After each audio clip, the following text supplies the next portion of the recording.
Hey, do any of you guys know about Bitcoins? You've probably heard people talk about it. I think a lot of people have heard of it, but most don't really know what it is or how it works. You'll need to know a little bit about it to understand my story. First of all, Bitcoins aren't really coins, like you can't actually hold a Bitcoin. It's digital money, also known as a cryptocurrency. So you just keep what you own in an online account. And Bitcoins aren't like dollars. Where a dollar is worth $1, it's more like a stock company. Bitcoins have a value or a price, just like stocks do.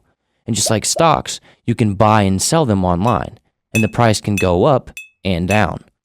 And because it's all done online on the internet, anyone, anywhere in the world can buy and sell Bitcoin. It isn't controlled by any banks or any governments, like dollars are controlled by the US government or pounds are controlled by the British. Nobody even knows for sure who invented Bitcoin. The guy everyone thinks created the concept goes by an alias, and some people even think it's a group of people going by a single name. Anyway, now that I've rambled on about Bitcoin, let me introduce myself. Hi, my name's Carson and I'm 19. That's not actually my real name because, surprise, just like whoever invented Bitcoin, I go by an alias. Why?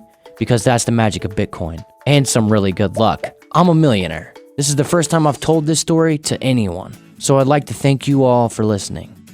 I first found out about Bitcoin when I was 12. I know, not exactly what you expect a 12-year-old to be into, but I don't have a ton of friends, so I spent most of my time in internet chat rooms talking to strangers about whatever came to mind.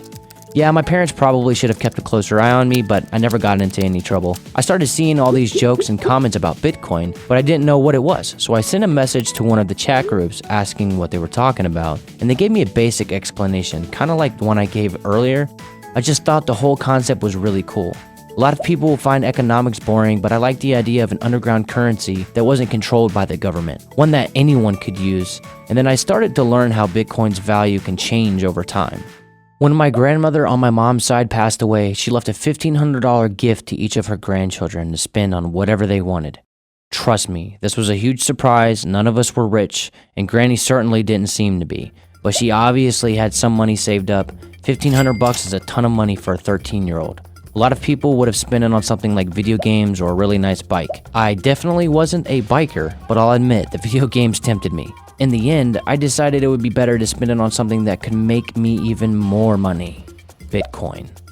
When it was all said and done, I didn't spend the whole $1,500 on Bitcoin. Mom and Dad didn't really understand what I was doing, and I didn't want them to feel like I was throwing away all my money into a scam or something. I think to them, it seemed like I was buying in-game purchases for one of my video games or something. You know, go to the store and buy 500 coins for $50 kind of thing. Bitcoin was a lot cheaper then than it is now. I think one Bitcoin was less than $10, so only investing $500 got me around 50 Bitcoin, which I stashed in an online account. It was weird to think about, having so much money that was entirely digital. I know you want me to say that I kept investing in Bitcoin, working hard, earning my money, but honestly I forgot about it for a while. It's easy to forget you have something if you can't see it or touch it. I put $500 of my money into a savings account. And yeah, I ended up spending what was left over on video games, which kept me occupied. I was smart enough to keep quiet about my Bitcoin investment, but in real life and in chat rooms, it wasn't that big of a thing then. But I'm glad that there is hardly anyone who knows I have so much Bitcoin now. It was about 6 months later I came across more info online, this time about Bitcoin mining. But first, a little more about Bitcoin. Bitcoin is secure because it uses something called a blockchain. Blockchains are nothing more than a bunch of calculations, and everyone who's part of the chain can know the whole chain. So nobody can make a change because then the answers to the equations would change, and everyone would know. To create more Bitcoins, people would have to solve these equations on their computer, and when they'd come up with a solution, they'd be added to the chain and be rewarded with Bitcoin. That's how Bitcoins were created and put out into the system. Doing all the calculations and adding to the chain is called mining. Sort of like mining for gold, but instead you're mining for Bitcoin. Well, I was good with computers, and I'd even used parts of my grandmother's money to build my own PC for gaming. So I thought I might as well give mining a go too, to add to my Bitcoin stash. The price of Bitcoin was going up too, which was a really good incentive. Mining isn't especially fast, so I didn't end up with the 12 Bitcoin I heard of people getting when they successfully processed a block. But I did get fractions of Bitcoin, which added up over time. I mined mostly when I was bored, or I would leave my computer mining Bitcoin when I was off doing other things and didn't need to game, like when I was at school. Ever so often, when Bitcoin prices were low, I would buy some more. I felt like I had a strange collection, like how some people collect stamps or bugs. And the price of Bitcoin kept going up. I'd watch the markets every week and there was an amazing upward trend. I started to learn more about economics and how to read the graphs I found online. In 2013, things really boomed. Bitcoin became a lot more mainstream. Way more people were interested in it, and one Bitcoin was worth hundreds instead of the 10 or 20 bucks I'd been able to buy it for originally. At this point, I got more into mining and set up some more servers so I could get more coins. I wasn't selling it though, not yet. I wanted to see how much I could make. During high school, I just did normal geek stuff, got better working with computers, and spent a lot of my time playing video games. I managed to get a job when I was 16 working in IT support, so I got to do my hobby and make money out of it. Okay, there were a lot of angry customers who didn't even know how to copy and paste, but it was better than working at McDonald's. I still didn't talk about my collection, which I'm so glad I didn't in hindsight. You might not know this, but Bitcoin miners and people with a lot of cryptocurrencies are targeted frequently by hackers. People will try to impersonate you, gather information about you any chance they get. And that really taught me about how unsafe the internet can be. Even if it's a lot of fun, there's no easier way to avoid those things than by simply making sure no one knows your name or how much you have. When the price of Bitcoin fell in 2015, don't think I didn't start having my own doubts about my secret collection. But Bitcoin started to become, almost mainstream. It was even making small headlines in the news, when it used to be the weird internet thing that most people didn't even know about and other people thought was a hoax. It was around 400, which is insane when you think about how much I bought it for. If I had started buying it, even then, if I'd used my grandmother's money, I could have only bought 3 Bitcoins. And by then, I had around 100. It was June 2019 when I finally decided to take that leap and cash some of my Bitcoin out. I decided that I would take out 30, which got me around $300,000 USD. Wow. That meant I still had some in the bank in case the value kept rising, which I thought it would, but I also had the safety net of knowing I had some money out of it in case the market dropped. I used it in really boring ways. Sorry, I paid for college and put down a deposit on a house. Still, I felt like that was pretty impressive for an 18-year-old guy. I told people that I used my savings and let them assume I meant savings from when I worked at the IT place. I still had a couple of incidents with attempted identity theft. I have no idea how. Maybe in my time spent in the Bitcoin chat rooms, I ended up in the sights of some dark web criminal.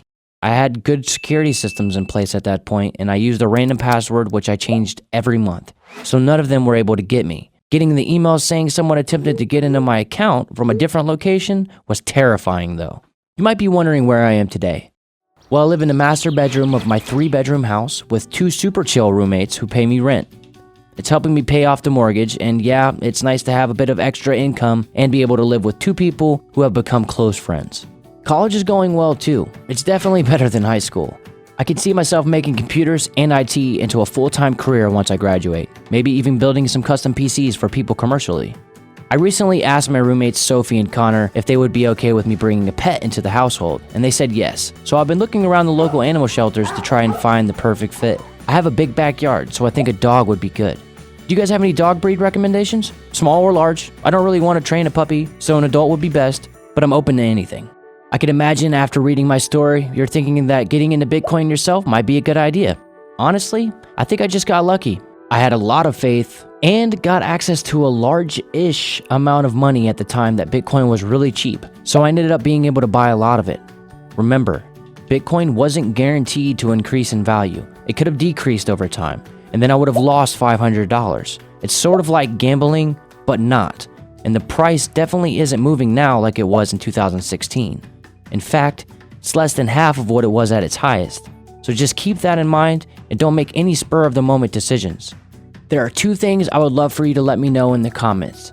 First, I was serious about the dog breed recommendations. I've been doing a lot of research and honestly, they all seem amazing. I'm definitely going to adopt, not buy, but apart from that, I'm open to anything.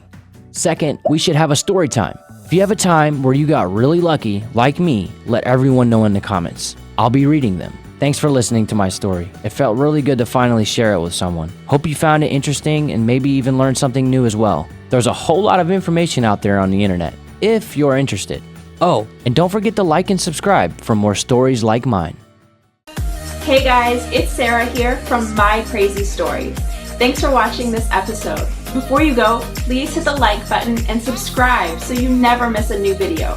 Oh, and if you haven't watched them yet, check out these other episodes that are trending right now.